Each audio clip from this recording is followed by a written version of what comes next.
नमस्कार विद्यार्थियों, वंदे वाणी हिंदी साहित्य चैनल में आप सभी का स्वागत है। हमारे जो है विकारी शब्द चल रहे थे, जिसमें हमने विकारी शब्दों को 4 भागों में विभाजित किया: संज्ञा, सर्वनाम, विशेषण और क्रिया।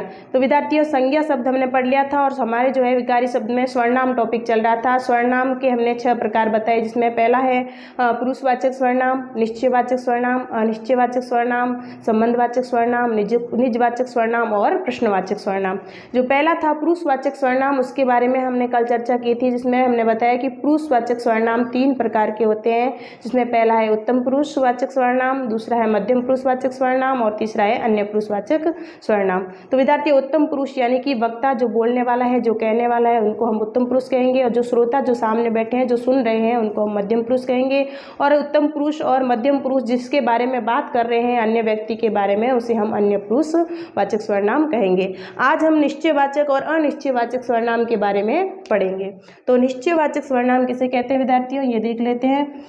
निश्चयवाचक सर्वनाम वे सर्वनाम जो किसी निश्चित व्यक्ति या वस्तु का बोध कराते हैं, उन्हें हम निश्चयवाचक सर्वनाम कहते हैं। मतलब किसी भी निश्चित व्यक्ति या वस्तु के बारे में निश्चितता दर्शाता है, उसे हम क्या कहते हैं, उसे हम निश्चयवाचक सर्वनाम कहते हैं। निश्चयवाचक सर्वनाम कौन कौन से, जैसे यह, वह, इस, उस, ये, वे, वो आदि। अब हम उदाहरण लेके समझते हैं। जैसे यह मेरा घर है, तो विद्यार्थियों यहाँ पे यह जो है ये क्या है, ये निश्चयवाचक सर्वनाम। ये दर्शाता है कि यह मेरा घर है, यानी कि यह निश्चितता दर्शाता है कि यह घर किसका है, यह मेरा घर है। अब वह आपकी घड़ी है, वह क्या है इसमें, वह निश्चयवाचक सर्वनाम है कि वह घड़ी आपकी है। इसके बारे में जो है ये निश्चितता दर्शा देता है, निश्चित कर देता है कि वह घड़ी आपकी ही है। अब इसमें जो है यह और वह, ये शब्द निश्चयवाचक सर्वनाम है। अब विद्यार्थियों, एक मैं आपको इसमें थोड़ा सा फर्क बताती हूँ। यह मेरा घर है लिखा तो क्या हो गया, निश्चयवाचक सर्वनाम। अब इसको मैं ऐसे लिख दूँ, यह घर मेरा है। अब मैंने इसको ऐसे लिख दिया कि यह घर मेरा है, तो ये निश्चयवाचक सर्वनाम नहीं होके ये क्या बन जाएगा, ये विशेषण बन जाएगा। अब विद्यार्थियों, विशेषण कैसे बनेगा, क्योंकि हमें पता है कि संज्ञा या सर्वनाम की विशेषता बताने वाले शब्दों को हम क्या कहते हैं, विशेषण कहते हैं। तो यह जो शब्द है, इसके जस्ट बाद में क्या आया है, घर। घर क्या है, संज्ञा।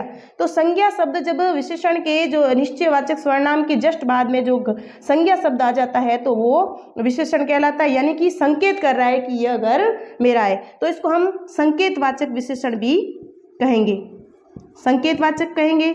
और इसका एक नाम और है, संकेतवाचक का एक नाम और है, वो है सार्वनामिक विशेषण। सार्वनामिक विशेषण।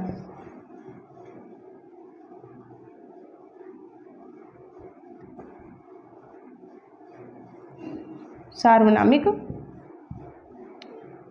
विशेषण।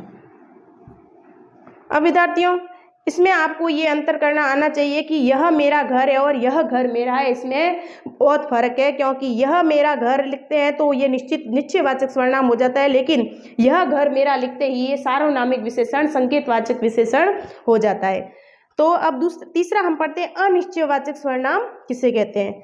वे सर्वनाम शब्द जिनमें किसी निश्चित व्यक्ति या वस्तु का बोध नहीं होता, बल्कि अनिश्चय की स्थिति बनी रहती है। यानी अनिश्चयवाचक जो विशेषण है, वो जो सर्वनाम है, वो ये होते हैं कि जिनमें जो अनिश्चितता की स्थिति है वो बनी रहती है, कि लास्ट तक हमें ये पता नहीं चलता है कि ये क्या कहना चाहता है या कौन आया है। जैसे अपन देखते हैं, जैसे अनिश्चयवाचक सर्वनाम कौन कौन से हैं, कोई, कुछ, किसी। हम एक उदाहरण से समझेंगे। जैसे कोई आया है, अब बाहर कोई आया है तो हमें पता नहीं है कि कौन आया है, हम ये निश्चित नहीं कर सकते कि कौन आया है, हमें ये मालूम नहीं है।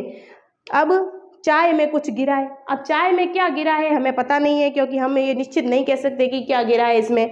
और वह कुछ खा रहा है, वह कुछ खा रहा है, क्या खा रहा है ये हमें पता नहीं है। किसी ने कहा था, किसने कहा था, हमें बिल्कुल भी पता नहीं है। तो ये अनिश्चितता की स्थिति है, जो अंतिम जो है लास्ट तक बनी रहती है, उन्हें हम अनिश्चयवाचक सर्वनाम कहते हैं। अब विद्यार्थियों, निश्चयवाचक और अनिश्चयवाचक के बारे में हमने चर्चा कर ली। अब कल हम संबंधवाचक और निजवाचक सर्वनाम के बारे में चर्चा करेंगे। धन्यवाद।